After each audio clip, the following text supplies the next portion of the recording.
Hello, party people. Welcome to the first video going to be uploaded on the DST show in the year 2021. I want to thank all the progression I've made over 18 subs to 30 over the calendar year. I know it's going to take a while for me to at least grow, and I'm ready for the grind as hard as it's going to be. So, what happened over this Dynamite? I understand it's a bit of a late review because possibly most of you guys kept up with highlights and stuff like this, but if you want a quick recap, I got you. We had, of course, the memorial episode for the late, great Brody Lee over his recent passing over Christmas Eve, I think. Then it got reported earlier on the weekend. It's a rough thing, especially how many people adore, respect, see the hustle, and see his immense kindness. So this was the only time you will ever see the Dark Order win. We had pretty good promos and memorials over from Eddie Kingston that even said before his match he had with the Dark Order. He said, "Brody, you're nothing without Brody Lee, and we're gonna prove it." We had a cool spot over with MJF, still keeping over his heat, spitting on Brody Lee's mask in front of the kid. The kid get to bash him with the kendo stick and say, "F that kid," still trying to keep over his heat. Because, of course, yeah, it's good that you guys are paying respects to a peer, a fellow wrestler, and also and a great friend. But this is still a business. These guys still got to endorse themselves over as their characters. So whenever people whine and complain, yes, it's a bit too soon. But he also still got to keep it professional. MJF got to still stick over with his character. Same to many of the other guys over in the roster. A bit an exception over to the Dark Order, thanks we don't even know what kind of cultist bullshit that they have anyway. So what were the matches that happened? Most of them were multi-tag matches. The coolest things that happened was Brody Lee, John Silver in another multi-man tag match, wore Brody Lee's original wrestling gear. Lance Archer in I think the first opening matchup. No, it was not. It was the second matchup. Had to wear his Luke Harper gear. That was pretty cool. He didn't even do the discus clothesline. Stu Grayson, the Evil Uno against Eddie Kingston, the Butcher and the Blade. We also had a cool little. The Young Bucks wore their Dark Order. Cole Cabana that we didn't even know was an officiant group member. He just came around, just offsidedly persuaded or sometimes affiliated with Dark Order issues. He wasn't consensually an official member. I faced off against Matt Hardy in the Private Party. He was sneaking around. There was a Snake Eyes into nearly the Gin and Juice.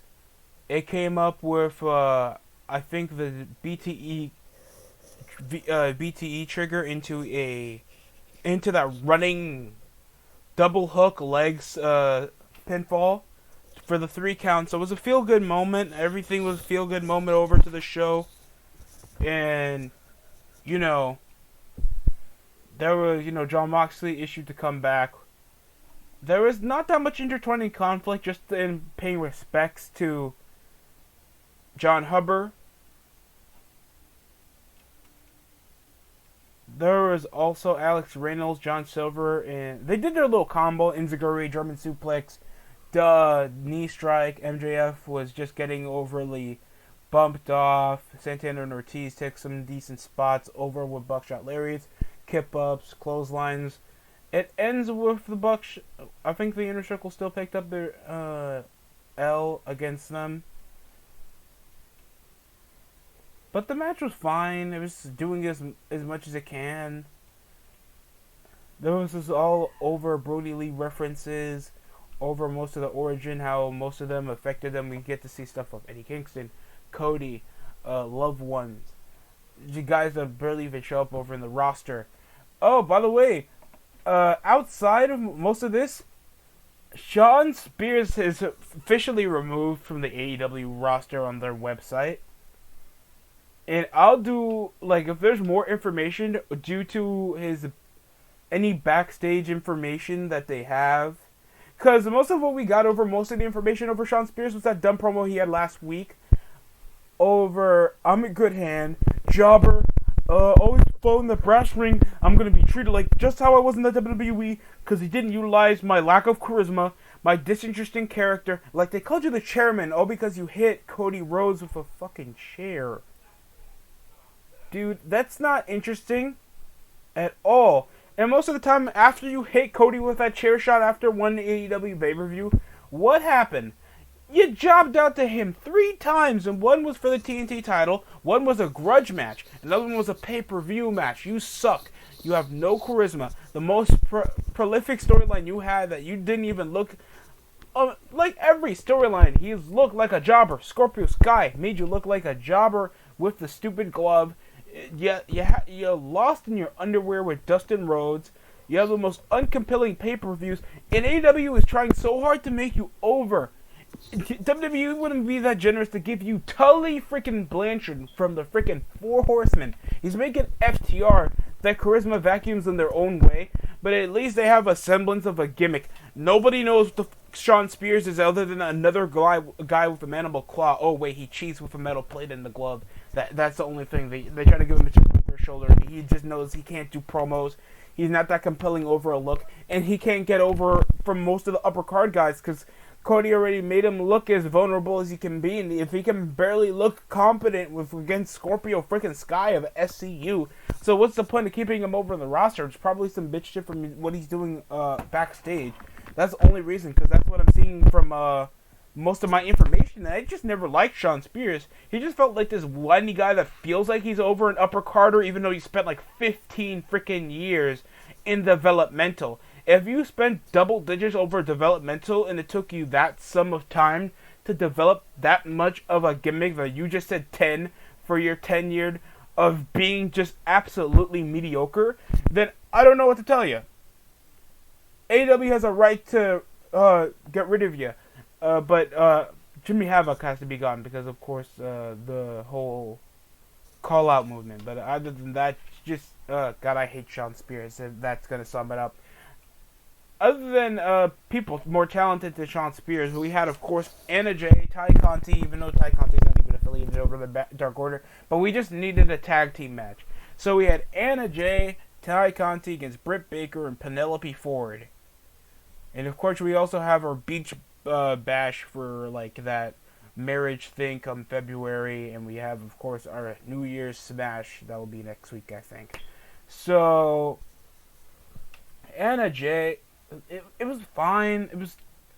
They had some decent strikes over the counters. She was about to hit the lockjaw until there was a reversal over the tag. Like, nearly no selling in my opinion. Ty Conti came. I think it was Anna Jay hitting Penelope Ford with a sleeper hold for the finish. There was a bit of sneaking over with the cheating involved. There didn't seem to be that much like discounted like storytelling other than trying to sell out of each other's finishers and reversals.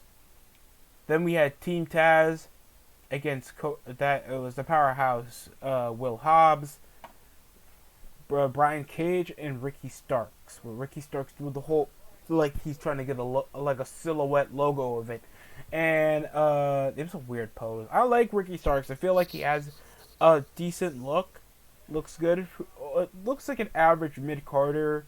Seems to be treated seriously, and he looks to have a semblance of charisma in his own way.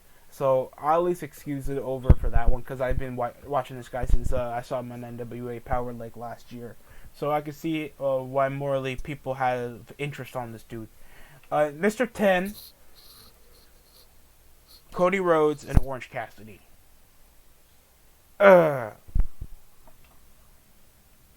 We had the spring out for a Cody Cutter. Mr. 10 was looking as strong as he has been since that one time when they had him wrestling against John Moxley before their match. I think it had to be in the summer. It wasn't All Out. That's all I remember. But it was a brutal match. John Moxley made him, like, completely jobbed him out. Well, we had some trade-ins over to the corner. We had no references over that much of a skill set for Brody Lee. We had some drop kicks over from Cody. He was just obviously getting most of the majorial momentum until Mr. 10 came up later in the match. But there was some interference on the way. Sting and Darby Allin scare off Team Taz after the victory. It's just the same thing other than he came out of a freaking janitor's closet. Are you serious? This is Sting just watch him on BTE. If he shows up on BTE, I'm probably not even gonna review New Year's Smash. I swear to you. So that's practically it. After the victory, big embraces by Mr. 10, the rest of the Dark Order. Everybody on the Dark Order picked up a dub. Because after this whole thing, they're back to being comedic jobbers. Because, Dark Order's not going to be particularly taken seriously. And they did a memorial video over Brody Lee, his victories, his TNT title reign, his promos, most of his immense character and his relationship with the Dark Order, even if it was primarily abusive. His time as a family man, so that was technically it. Other than that, it was an emotional grab. Tony Khan came around calling him the TNT champion for life, out of respect for the greatest TNT champion. I mean, yes, Cody had a majorial reign with the title, but that doesn't make him the greatest champion unless the belt is gone.